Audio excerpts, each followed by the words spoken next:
بسم الله والحمد لله والصلاة والسلام على رسول الله وعلى آله وصحبه ومن والاه أما بعد. Et donc c'est la partie 12 maintenant, c'est des fatwas du Cheikh Al-Fawzan. Le livre s'appelle Al-Ijabat Al-Muhimma fi Mashakil Al-Mulimma. Donc la question qui a été posée ici, c'est des questions sur le manhaj, et maintenant en particulier par rapport à qu'est-ce qui se dit sur les ulama de la part de certains qui critiquent, ils parlent contre les ulama. Donc on a posé la question au Cheikh As-Su'al قبل فترة وزع شريط والشريط يتكلم فيه أحد قيادي إحدى الجماعات في الأردن عن هيئة كبار العلماء عندنا في السعودية في البلاد السعودية، والشريط فيه الذم فيما يشبه المدح، يتكلم ويمدح أهل العلم عندنا ويقول أما ما يوجد عندهم من أخطاء في بعض الفتاوى فإنما صدرت بسبب الضغوطات من ولاة الأمر في تلك البلاد، والشريط وزع فلعلكم تلقون الضوء حول هذا. Donc le cheikh, on lui a posé la question, il dit il y a quelque temps il y a une cassette qui a été distribuée, puis dans cette cassette il y a un des chefs d'une des jama'at en Jordanie qui parle, et il parle au sujet de Hayat Kibar al-Ulama, le comité des grands savants en Arabie Saoudite. Et dans cette cassette, il critique les ulama d'une façon indirecte. Il fait paraître comme si il les glorifie, mais en même temps indirectement il les critique. Il parle par exemple des savants en disant que ils ont fait certaines fatwas dans lesquelles il y a des erreurs, mais ces erreurs-là, ça a été fait à cause des pressions de la part des dirigeants dans ce pays-là. Et cette cassette-là, elle a été propagée un peu partout. Donc on voudrait que vous mettiez un peu de lumière autour de cette parole. Il y a beaucoup de gens comme ça, des fois, ils disent les ulama là-bas, on leur impose des choses, ils n'ont pas le choix, ils ont fait cette fatwa à cause de la pression des dirigeants, ainsi de suite. Le Cheikh Al-Fawzan, il a répondu, il a dit Al-Jawab, Alhamdulillah, annahu a'tarafa bil-haqq wa bayyana fadla ha'ula'i al-ulama. Amma qawluhu annahum yuftuna bisababi dughutatin fahuwa qawlun batil. Wa ulama'u hadhihi al-bilad walillahi al-hamd هم من أبعد الناس عن المجاملات، فهم يفتون بما يظهر لهم أنه هو الحق، وهذه فتاواهم موجودة ولله الحمد مدونة وأشرطتهم موجودة، فليأتنا هذا المتكلم بفتوى واحدة تعمدوا فيه الخطأ بموجب ضغط وأنهم أجبروا على هذا الشيء. أما الكلام والدعاوى واتهام الناس فهذا لا يعجز عنه أحد وكل يقول ولكن الشأن في الحقائق. Donc le Cheikh Al-Fawzan, il a répondu, il a dit Alhamdulillah que cet individu-là il a reconnu de la vérité et qu'il a reconnu le mérite de ses ulama. Mais en ce qui concerne la parole, lorsqu'il a dit que les ulama font des fatwas par des pressions qu'on met sur eux, ça c'est une parole fausse. Et il dit les ulama de ce pays, alhamdulillah, sont les gens les plus éloignés de vouloir faire des compromis ou de vouloir faire plaisir aux gens et de leur faire des fatwas selon leurs désirs. Il dit ils font des fatwas selon ce qui leur apparaît comme étant la vérité. Et leurs fatwas, elles sont là, elles sont présentes par la grâce d'Allah, et elles sont écrites, ou bien leurs cassettes sont présentes, elles sont enregistrées. Donc celui qui dit une telle parole, qu'il nous ramène une seule fatwa dans laquelle il prétend que ceux-là ont fait une erreur intentionnellement et qu'ils ont volontairement fait une fatwa incorrecte ou erronée, selon ce qu'ils ont prétendu comme étant des pressions de la part des dirigeants ou qu'on leur a imposé de faire ce genre de fatwa. Mais juste de dire des choses comme ça, puis d'accuser les gens, puis de faire des prétentions, ça tout le monde est capable de le faire. Mais qu'est-ce qui est important, c'est les réalités. Est-ce que c'est réel ou non? As-su'al كثير من الشباب زهدوا في متابعة الدروس العلمية المسجلة ولزوم دروس أهل العلم الموثوقين واعتبروها غير مهمة أو قليلة النفع واتجهوا إلى المحاضرات العصرية التي تتحدث عن السياسة وأوضاع العالم وأوضاع العالم لاعتقادهم أنها أهم لأنها تعتني بالواقع فما نصيحتكم لهؤلاء الشباب. Donc ils ont posé la question au Cheikh Al-Fawzan au sujet des jeunes qui ont négligé ou délaissé le fait de suivre des cours qui sont enregistrés et les durous qui sont donnés de la part des hommes de science en qui on a confiance. Donc ils ont considéré que suivre ces durous là c'est pas important ou que ça c'est très peu profitable. Et ils se sont dirigés vers des conférences qui parlent des choses contemporaines, des questions politiques, des questions de qu'est-ce qui se passe dans le monde, dans la politique, ainsi de suite, parce qu'ils pensent que ça c'est plus important que les durous sur le ilm et sur la science islamique. Et ils disent que ça c'est des choses qui ont rapport avec l'actualité de qu'est-ce qui se passe dans le monde. Donc quel est votre nasiha, quel est votre conseil pour ces jeunes?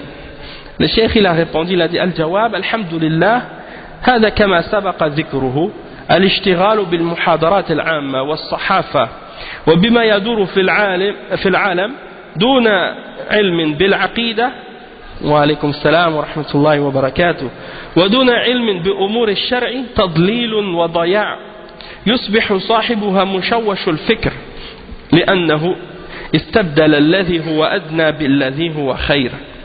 Donc le cheikh il commence sa réponse en disant par la grâce d'Allah, comme on a déjà mentionné dans ce qui a précédé, il dit de se préoccuper de ce genre de conférences générales et de ce qui se dit dans les journaux et de ce qui se passe dans le monde et de négliger la aqida et les autres sciences islamiques.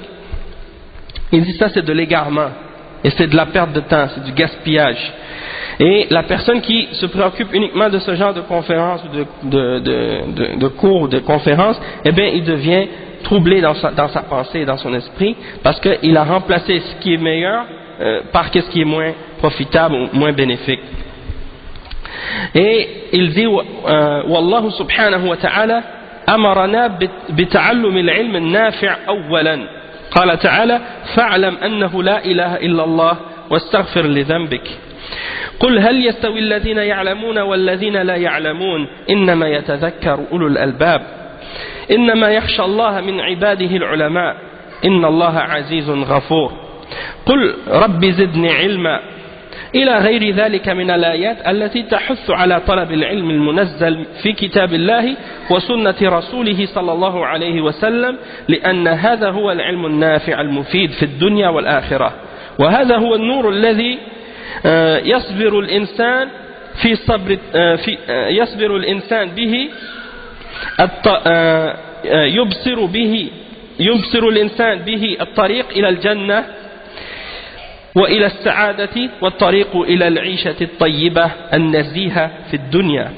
Donc le cheikh il explique ensuite, il dit par la grâce d'Allah, la science que Allah subhanahu wa ta'ala nous a ordonné d'apprendre, c'est la science qui est bénéfique en premier.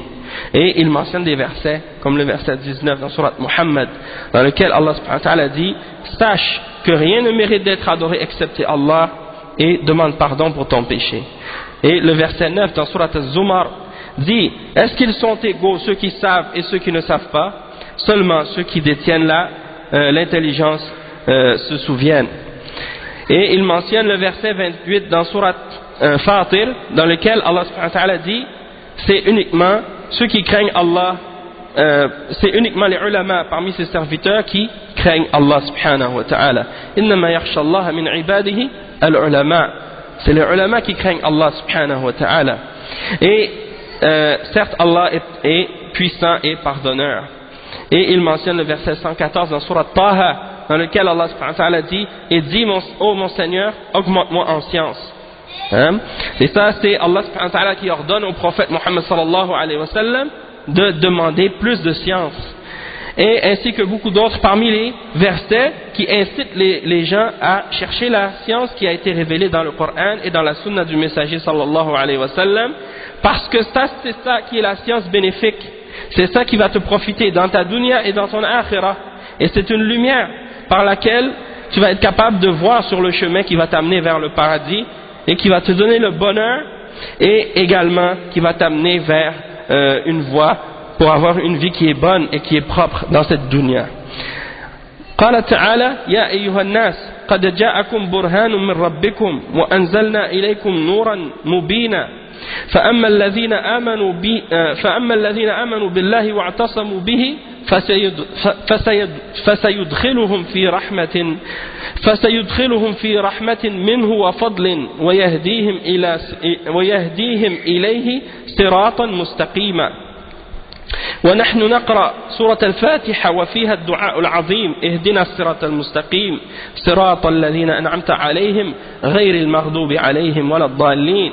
والذين أنعم الله عليهم هم الذين جمعوا بين العلم النافع والعمل الصالح.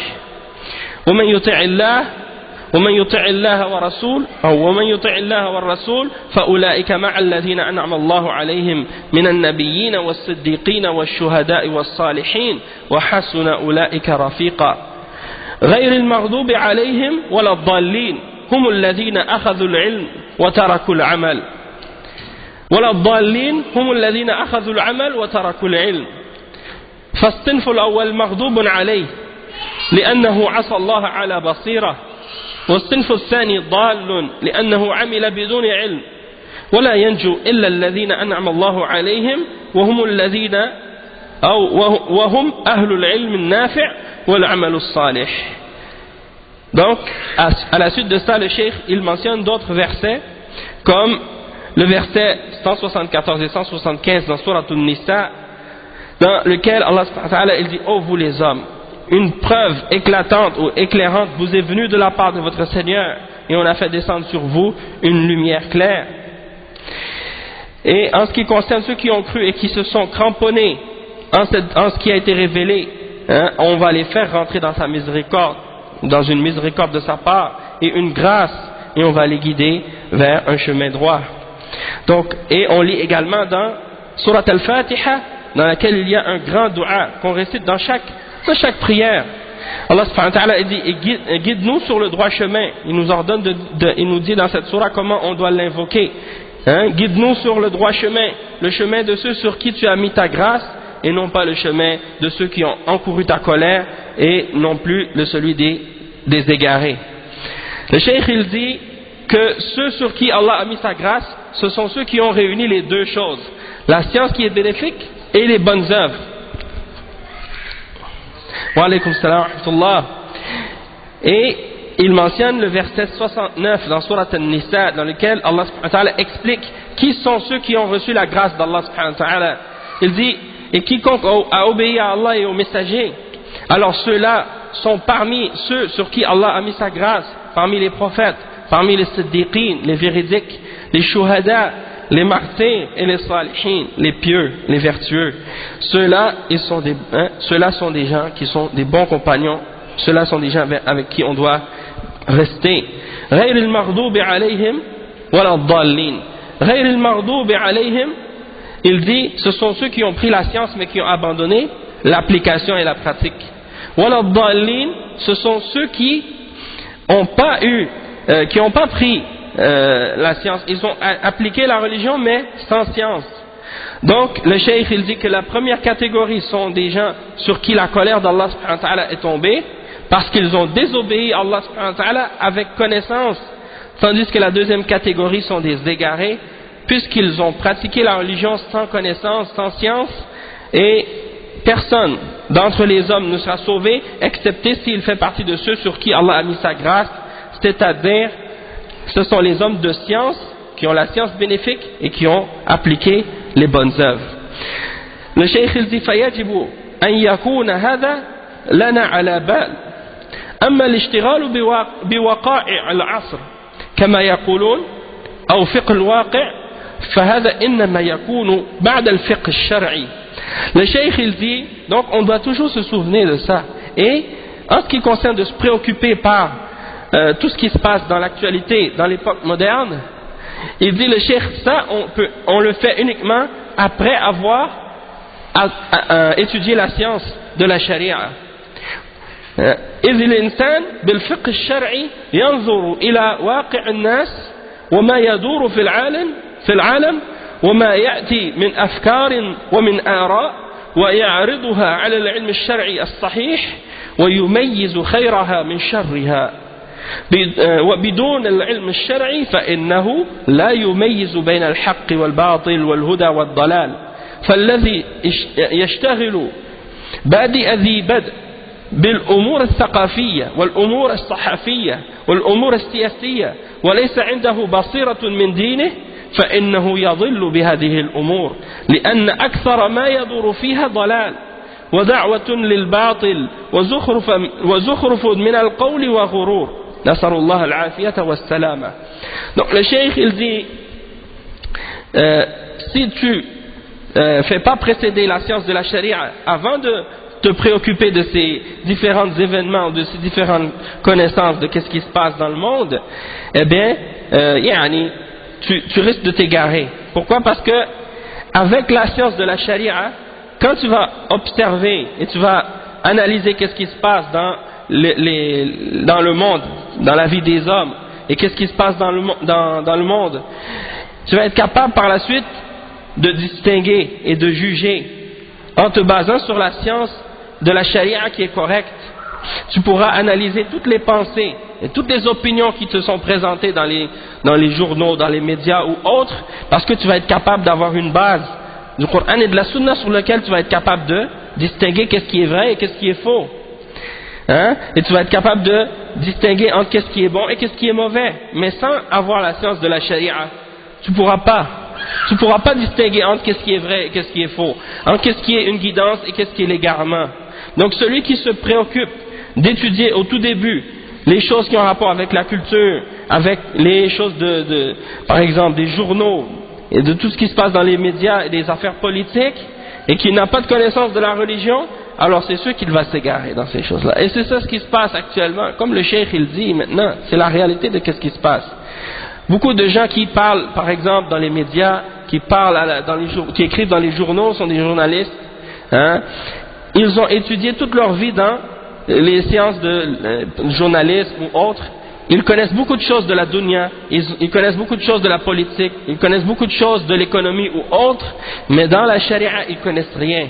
Et donc, ils mélangent par la suite toutes les choses ensemble, qu'est-ce qui est vrai et qu'est-ce qui est faux. Donc, le cheikh, il dit, donc